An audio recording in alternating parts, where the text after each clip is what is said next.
ما بشوفش ناس كتير بتتكلم عنه مع إنه مهم جدا للهرمونات لدرجة ممكن تأثر بشكل مباشر على العلاقة الجنسية.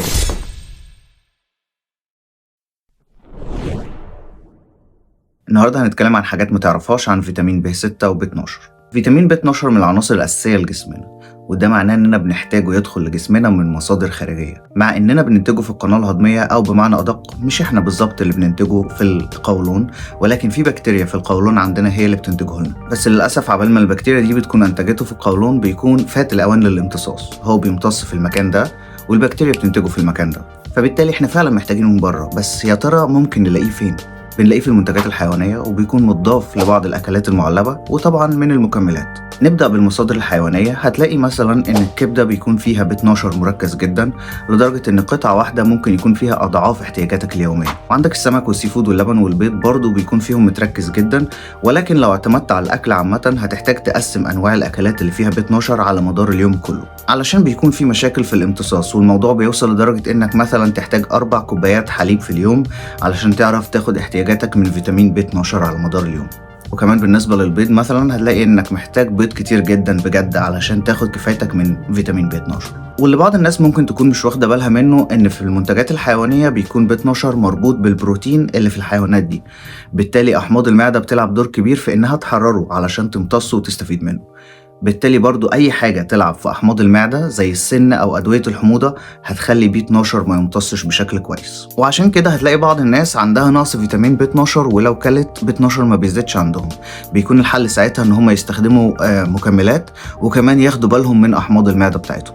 فيتامين ب 12 مهم جدا جدا لتكوين كرات الدم الحمراء والوظائف الدماغ وصحة القلب والأعصاب، ودول حاجات ما نحبش أبدا إننا نلعب معاهم أو نخاطر بيهم. ولا على فكرة انت لو خدت فيتامين ب 12 وانت مش محتاجه مش هتبقى أقوى ولا هتشيل أتقل في الجيم ولا أي حاجة من الحاجات دي. بس في نفس الوقت انت لو عندك نقص فيتامين ب 12 هتلاقي بيحصل لك أعراض زي الإجهاد والتعب والضعف والتنميل، ضعف الذاكرة، وقد تصل إلى فقدان الذاكرة كمان.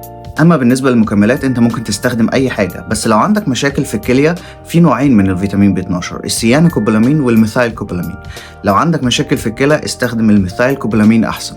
ولو حللت ولقيت نسبة فيتامين ب 12 ما زادتش مع المكملات واستخدام المكملات، جرب تستخدم نوع يكون تحت اللسان علشان تبعد عن أي مشاكل جينية ممكن تكون مخلياك مش بتمتصه كويس.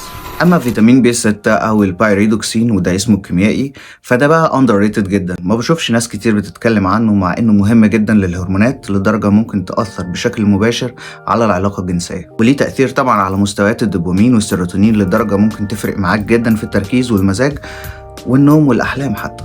مش بس كده، كمان انخفاض مستوى فيتامين ب 6 في الدم مرتبط ببعض الحالات السرطانية مثلا. خلينا نبدأ بأننا نتكلم عن فيتامين ب 6 والدوبامين. في انزيم بيحول ال دوبا لدوبامين نشط. الانزيم ده اسمه الدوبا ديكاربوكسيليز، وبيعتمد على البايريدوكسين 5 فوسفات أو كما يعرف بالPLP، فيعتقد ان البايريدوكسين الاضافي ممكن يزود من نشاط الانزيم ده. وكمان لقوا ان الفئران اللي بتعاني من نقص في البايريدوكسين او فيتامين ب 6 بيكون عندها انخفاض كبير جدا في مستويات السيروتونين. واحتمال كمان يكون البايريدوكسين بيساهم في تحفيز الأحلام بسبب تفاعله مع الدوبا ديكاربوكسيليز اللي بيساهم في إنتاج الدوبامين والسيروتونين. لأن العلماء لاحظوا أثناء دراستهم للأدوية المعتمدة على السيروتونين زي SSRI إنها بتزود من شدة الحلم عند اختبار بروز الحلم في أي دراسة. وفي دراسات تانية كمان بين جرعات 100 ملغ وال 250 ملغ من البايريدوكسين، ولقوا فيها إن في زيادات في الأحلام تعتمد على الجرعة مقارنة بالبلاسيبو.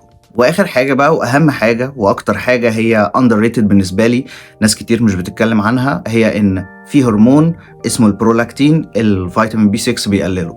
الهرمون ده بيكون ليه تأثير مباشر وعملي على العلاقة الجنسية. بيكون تأثيره من ناحية قدرتك على تكرار العلاقة، لأن البرولاكتين بيعلى بعد الأورجازم، وبيكون مسؤول عن حاجة اسمها refractory period اللي هي المدة اللي تقدر تاخدها قبل ما تقدر تكرر العلاقة دي تاني. ففيتامين بي 6 بيقلل الهرمون ده، وبالتالي بيخليك تقدر تأدي العلاقة بشكل متتابع.